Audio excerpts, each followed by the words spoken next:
And now a little story from the Appleseed. King Arthur was riding back toward Camelot. It was almost Christmas, and it was his custom at the Christmas season to meet with the knights of the Round Table, and there around that great table to tell the stories of what had happened the year before, what dragon they had slain, what Turkish knight they had vanquished, what damsel in distress they had rescued. Arthur had sent his squire on ahead to warn the castle of his homecoming. As he neared the glen by the Green Chapel, a place thought to be inhabited by demons and wizards, he heard his name called out. Arthur, King of the Britons. He peered into the glen, but could see no shape of any mortal man. Again the voice, Arthur, King of the Britons.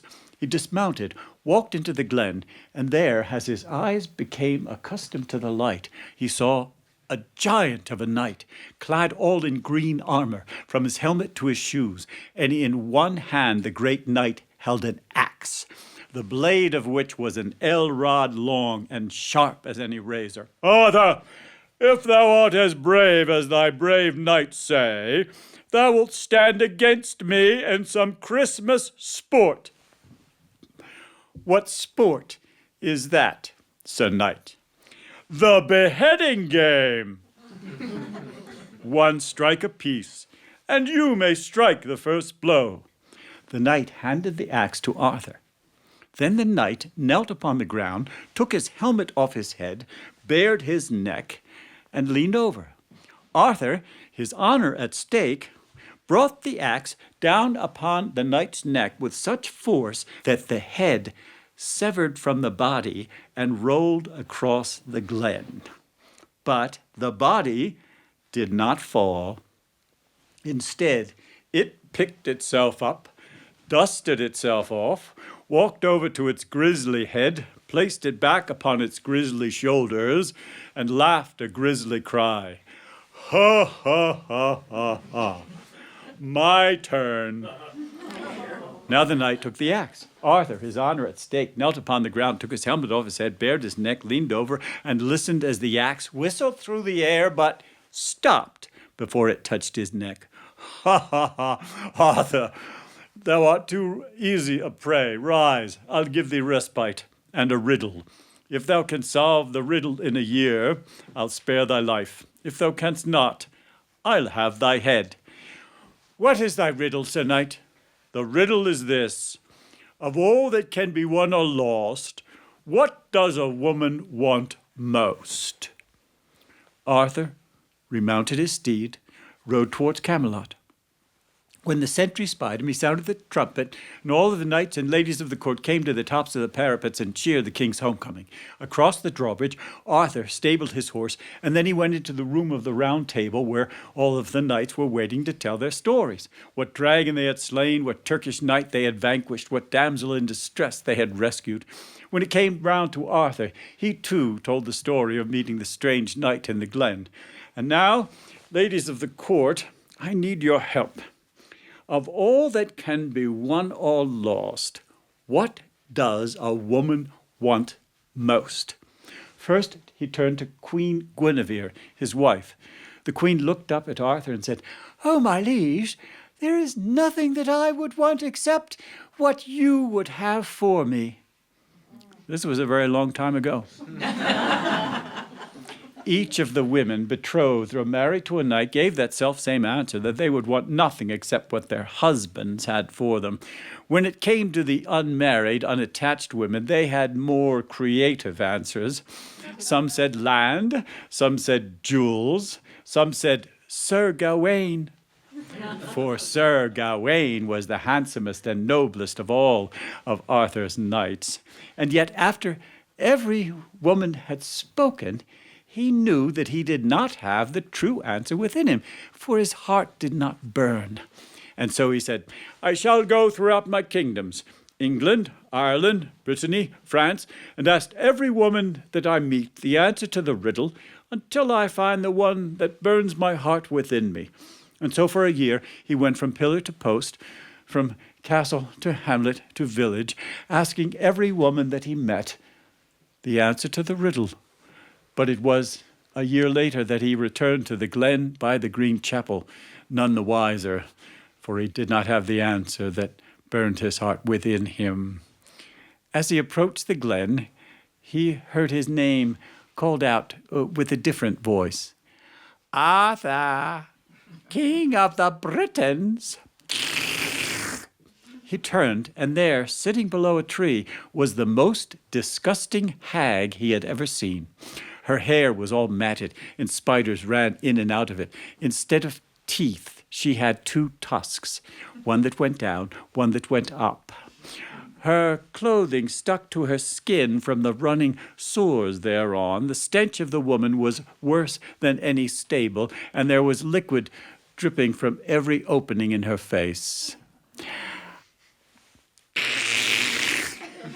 Arthur, hast thou got the answer to thy riddle? No, I've asked every woman, almost every woman in the kingdom, but I do not have the one that burns my heart within me. If I give thee the answer, wilt thou give me whatever it is I ask?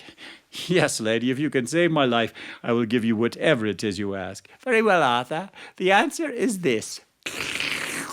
Of all that can be won or lost, what a woman wants most is sovereignty, the right to choose her own destiny, to decide for herself, to be under the will of no one but that of God. When Arthur heard this answer, his heart blazed within him. He walked into the glen by the green chapel, and there the knight was waiting. Arthur, hast thou got the answer to my riddle? Of all that can be won or lost, what a woman wants most is sovereignty, the right to choose her own destiny, to decide for herself, to be under the will of no one but that of God. When the Green Knight heard this answer, he cried a grisly cry, disappeared in a puff of smoke.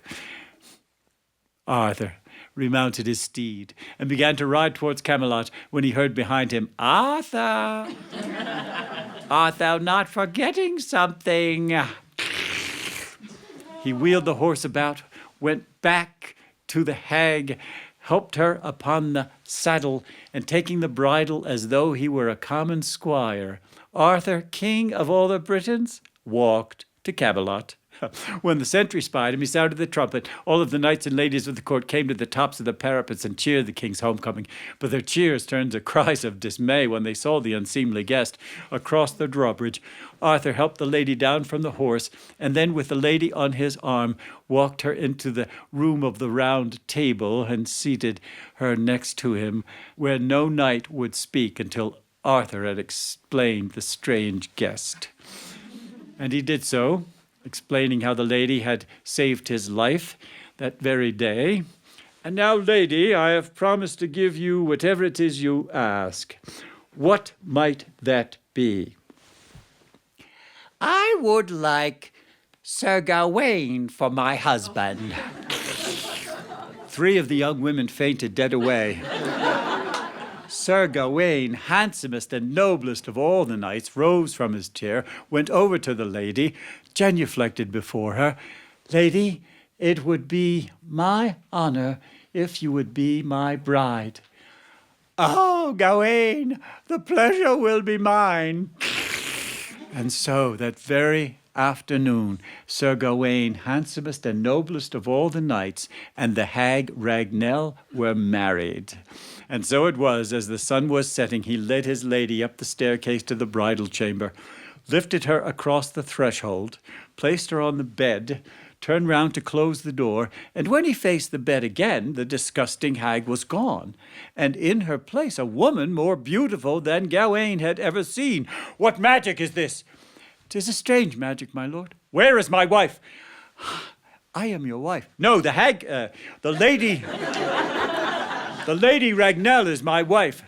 Gawain, I am the Lady Ragnell. I've been cast under a spell. Half the time I am, as you saw me today, a disgusting hag. The other half the time I am, as I truly am, as you see me now. And now, Gawain, you must decide. Which would you rather have? A wife disgusting in the day and beautiful at night, or beautiful in the day and disgusting at night? Gawain searched his heart, and when he had decided, he faced the woman again and said, Lady, I choose that you decide for yourself." When he said this, the woman's face broke into a smile. Tears came running down her cheeks. "Gawain, thou hast done it. Thou hast given me what every woman wants most, the sovereignty, the right to choose her own destiny." And indeed, the spell was broken, and hag she was no more. And that night, the couple surrendered their sovereignty to one another. And if the English language had words to describe the joy and ecstasy of that night, this story would be much longer. But, alas. Thanks for joining us for a little story from the Appleseed.